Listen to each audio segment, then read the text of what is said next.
Hello students, I welcome you all to today's session. I hope all of you are doing good. Today's topic is mobile and settled communities. Learning topics, tribal societies and their occupations, change in the caste structure, tribal groups, case study, life of the nomad. A large number of political, social and economic developments occurred over a period of time during medieval period, but much change did not take place in the social structure of the society because different kinds of societies evolved differently. Two types of the societies emerged. One was caste-based society according to the rules of Varna, the high caste, and low caste according to birth, that is, between the rich and the poor. The other society was tribal society, which was not under Varna system. They were more equal in tradition. तो अलग अलग time पे जो societies थी वो differently evolve हो रही थी, इमर्ज हो रही थी. वर्ना सिस्टम के बेसिस पे दो टाइप की सोसाइटीज का फॉर्मेशन हुआ. एक थी आपकी कास्ट बेसिस पे हायर कास्ट, लोअर कास्ट, और दूसरा था on the basis of birth, rich and poor. दूसरी तरफ आपकी ट्राइबल सोसाइटीज थी जहां पे कोई वर्ना सिस्टम फॉलो नहीं होता था, सबको इक्वल्स की तरह ही देखा जाता था.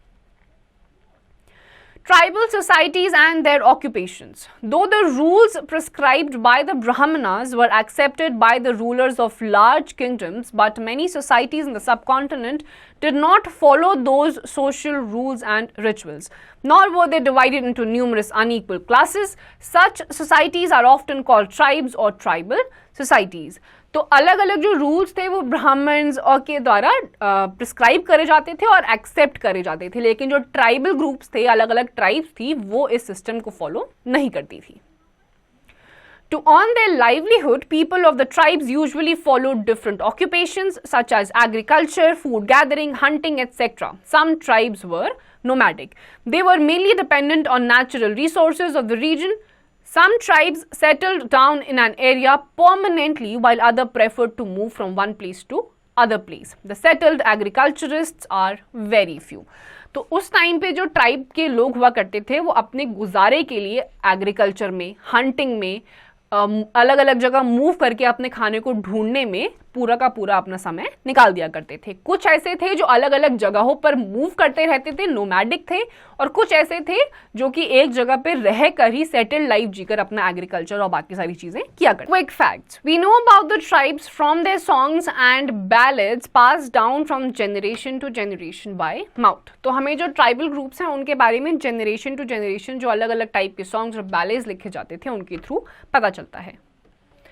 Characteristics of the tribal societies. Tribal societies were united by kinship bonds. They preserved their customs and traditions orally. There was no hierarchy among men and groups in tribal societies. Strong, complex, formal organizations were absent in tribal societies. Tribal societies had communitarian basis of land holding. A tribal group controlled land and pastured jointly and divided these amongst households according to its own rules. They usually lived in remote areas like forests, hills, deserts and places difficult to reach. Tribal societies जो होती थी वो divide पे नई division में नहीं भरोसा रखती थी. लैंड की जो ओनरशिप हुआ करती थी, रेवेन्यू जो होता था वो भी इक्वली डिवाइड होता था, और यहाँ के लोग काफ़ी कम्युनिटेरियन यानी कि एक साथ रहने में ही भरोसा करते थे. ये यूजुअली ऐसी जगहों पर पाए जाते थे जहाँ पे नॉर्मली लोगों का पहुँचना नामुमकिन होता था. Tribal groups. Many large tribes flourished in different parts of the subcontinent. They usually live in forests, hills, deserts and other such places which are difficult to reach. In fact, they found in almost every region of the subcontinent. The various tribes found at that time include आपके subcontinent वाले area में भी बहुत सारे अलग अलग type के tribes पाई जाती थी, और ये यूजुअली ऐसे ऐसे लोकेशंस पे लोकेटेड होती थी जहाँ पे नॉर्मली लोग नहीं जा पाते थे. The Khokar tribe, which was influential in Punjab in 13th and 14th century. तो पंजाब की खोकर ट्राइब थी. The Langhas and Arghans were important in Multan and Sindh before they were captured by Mughals. The Gakhars also in Punjab became influential after their leader Kamal Khan Gakhar became a mansabdar under Akbar. The Gaddis, the shepherd tribe, was important in the Himalayas. The Nagas, Ahams, etc. were dominant in most northeastern part of the continent. The Baloches were powerful in northwestern part of India and were divided into small clans. The Chero chiefdom emerged in the 12th century in Bihar and Jharkhand. They were subdued by Akbar's general Raja Man Singh in 1591. Later, Aurangzeb subjugated the tribe totally. The Mundas and Santals were important tribes in Bihar, Odisha and Bengal. Kolis and Berards were important tribes of Gujarat, Maharashtra and Karnataka. The Gonds tribes were found in the states of Chhattisgarh, Madhya Pradesh, Maharashtra and Andhra Pradesh. The Bhils tribe was found in western and central parts of India. While few Bhil clans even were hunter-gatherers, many of them even became agriculturists and zamindars. In South India, there was a large tribal population of Koragas, Vetars and मारवार्स. तो आपकी ये अलग अलग type की tribes थी जो अलग अलग टाइम पीरियड में अलग अलग प्लेसेस में पाई जाती थी. कुछ का खात्मा हो चुका था उनके टाइम के रूलर्स के टाइम पे और कुछ अभी तक चलती आ रही हैं. जैसे कि आपका जो गोंड ट्राइब है जो कि आपकी मध्य प्रदेश और छत्तीसगढ़ में पाई जाती है, ये सारी ट्राइब्स में सबसे ज्यादा पुरानी ट्राइब मानी जाती है. Life of the nomads. The pastoral nomads traveled from one place to another with their herd of animals. They survived on milk products and exchanged ghee, wool, etc. with farmers for grains, cloth, utensil, etc. They bought and sold these goods and moved them from one place to another on their animals. तो जो nomads होते थे वो पैस्टरल nomads एक जगह से दूसरी जगह पे ट्रैवल करते थे. कोई एग्रीकल्चर करता था, कोई अपने जितने भी उनके हर्ड्स होते थे एनिमल्स के, उनके पीठ पर अलग अलग सामान लादकर एक जगह से दूसरी जगह पर जाया करते थे. The most important trader nomads were Banjaras. Their caravan to move grain was called Tanda. Each Tanda had 600 to 700 persons and travelled 6 to 7 miles a day. In evening, animals were left free to graze as there was a huge open space. Sultan Alauddin Khilji used Banjara to move grain to city markets. The Mughal Emperor Jahangir wrote that Banjaras used to collect grains from different areas to sell it in towns. Banjaras even used to transport grains for Mughals during war with as many as 10,000 bullocks. They carried wheat, rice and even their wives and children with them. They were merchants who used to buy grain from where it was cheaply available and sell it to places where it was not available. From them, they bought things which could be sold profitably in other places. सबसे ज़्यादा important या एक बहुत ही ज़्यादा famous nomadic group था जिसका नाम था बंजारा. ये अलग अलग टांडाज में मूव करते थे, ग्रेन्स को लेकर जाते थे, 6 से 7 माइल ये एक दिन में ट्रैवल कर लेते थे और ऐसी जगहों से ये ग्रेन्स लेते थे जहाँ पे सस्ता मिला करता था और सिटीज और टाउन्स में जाके प्रॉफिटेबल मार्जिन पे उनको बेचा करते थे. Pastoral nomads thus basically reared and sold animals like horse and cattle to prosperous people.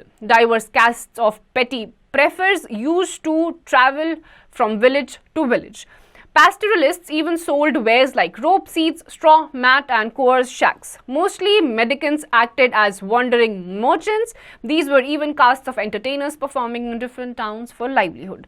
जितने भी pastoral nomads थे वो अमीर लोगों को, जो prosperous लोग होते थे, उनको कैटल जैसे कि हॉर्स या फिर अलग अलग टाइप के शीप्स को बेचा करते थे. उसके अलावा अलग अलग टाइप के सीड्स, ग्रेन्स को कहीं से खरीदना, कहीं पे जाके बेचना. और इन्हीं के क्लैन के जो लोग हुआ करते थे वो एंटरटेनर्स भी थे जो कि अलग अलग सिटीज में, विलेजेस में और टाउन्स में जाके एंटरटेन किया करते थे. Change in the caste structure. With the passage of time, the caste system became more and more rigid and complex due to the introduction of new people, new influences and new elements in the Indian society. But the Brahmins still were the privileged class. According to one writer, eating a Shudra's food, association with him, sitting on the same seat with him and taking lessons from him were the act that dragged even a noble person down. Even the shadow of a Shudra was considered to pollute a noble person. Hence, it were not generally permitted. In case a high caste person married a low caste woman, the caste of their mother. On the other hand, if a high caste woman married a low caste man, the caste of their offspring was determined by the caste of their father. The contemporary writers mention such castes as of potters, leather workers, fishermen, hunters, etc. The reason that most of the laboring people and innocent tribals were considered untouchables, the new caste that originated during the early medieval period was those of the Rajputs. The historians differ on their origin. Some of the Rajputs trace their descent from the solar and lunar dynasties of Mahabharat period. Some others claim their origin from the sacrificial fire lit by the Agastya Rishi on Mount Abu. Some foreign scholars maintain that the Rajputs were the descendants of the Scythians and Huns who settled in India after Harsha. At different times, even the Brahmana and the Vaishya families established their rule in the country. It is believed that all the ruling families in course of time came to be known as Rajputras of Raj. As such, all these people were given the status of the Kshatriyas. तो इनके time पे बहुत सारे ऐसे caste system भी देखे गए थे, जैसे कि शूद्रास के खाना खाने से, उनके साथ बैठने से कोई हाई क्लास सोसाइटी का जो एक इंसान होता था वो भी एक छोटी जाति का हो जाता था. इनको अनटचेबल्स कहा जाता था. ब्राह्मण्स जो थे वो सबसे ज्यादा प्रिविलेज थे. इसके अलावा जो राजपूत थे, अलग अलग स्कॉलर्स ने अलग अलग किंगडम्स में उनकी ओरिजिन की अलग अलग डेफिनेशन दी है. कोई मानता है कि वो महाभारत पीरियड से है, कोई बोलता है कि वो किसी सैक्रिफिशियल फायर से आए हैं, और सबका अलग अलग मानना है. ड्यूरिंग द सल्तनत period 1206 to 1526 and the Mughal period 1526 to 1708, there was no let off in the caste restrictions, and the caste system continued to become more and more complex and rigid. The Bhakti saints did take some steps to do away with the caste shackles. तो with the time ये जितना भी caste system था ये और भी ज़्यादा strong और rigid होता गया. काफ़ी सारे saints ने, भक्ति saints ने कोशिश करी कि caste को हटाया जाए. Quick facts. Even today, Gonds live in the territory spread over modern-day Madhya Pradesh, eastern Maharashtra, Chhattisgarh, northern Andhra Pradesh and western Odisha. जो गोंड ट्राइब है वो प्रेजेंट डे मध्य प्रदेश में, ईस्टर्न महाराष्ट्र में, आपके आंध्र प्रदेश में और वेस्टर्न ओडिशा में आज भी पाए जाते हैं. Case study: Gonds. The Gonds were the most important tribal group in central India. The name Gond is derived from the Telugu word Konda, which means a hill. The Gonds in medieval times had emerged as a powerful nomadic tribal group. Several Gond kingdoms surfaced in Mughal times.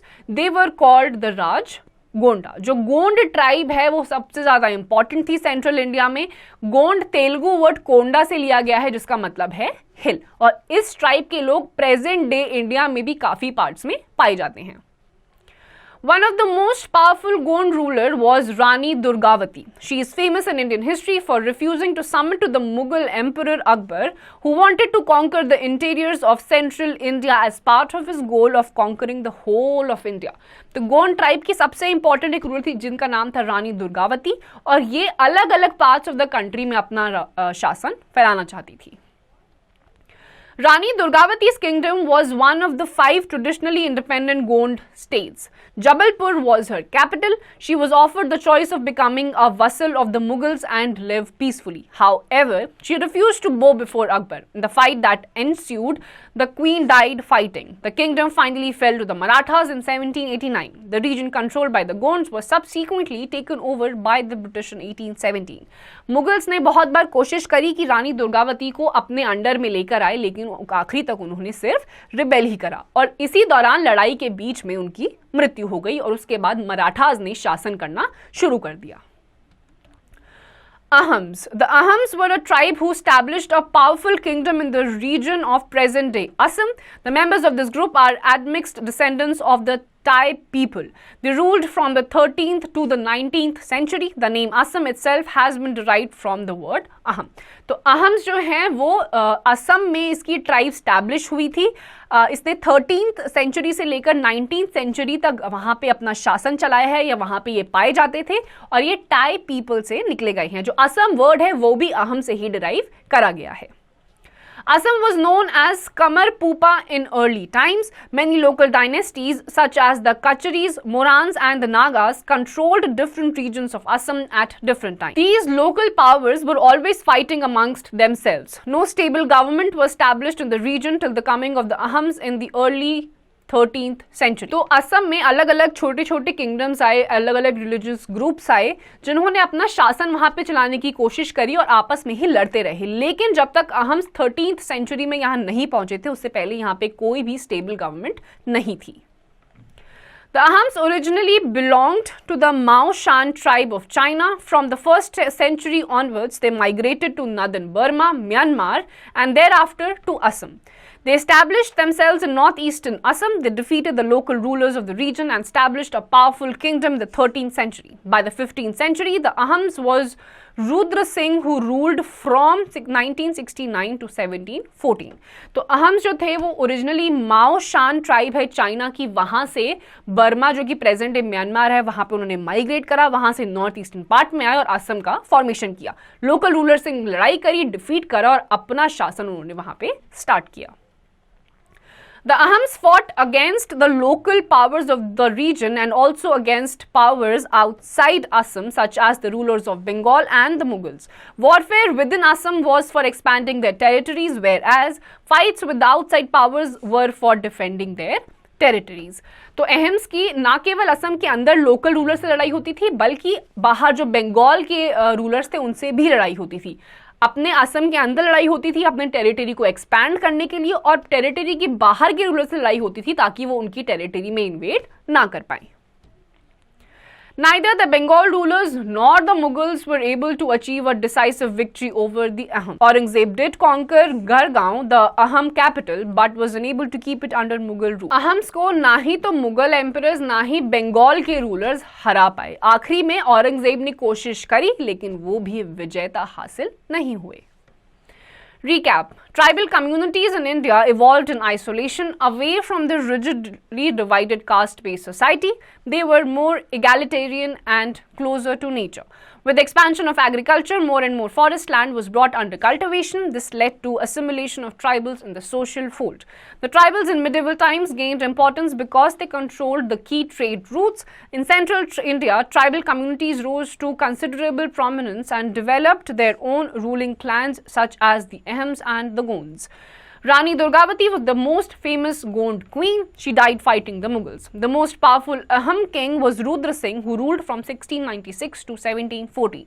तो students, इस chapter में आपने tribal groups के बारे में पढ़ा जहां पे कोई कास्ट सिस्टम नहीं था, इगैलिटेरियन थे, नेचर के सबसे ज्यादा करीब थे। काफी सारे आपने ट्राइब्स यहाँ पे इस्टेब्लिश या इमर्ज होती हुई देखी, जैसे कि गोंड एंड अहम।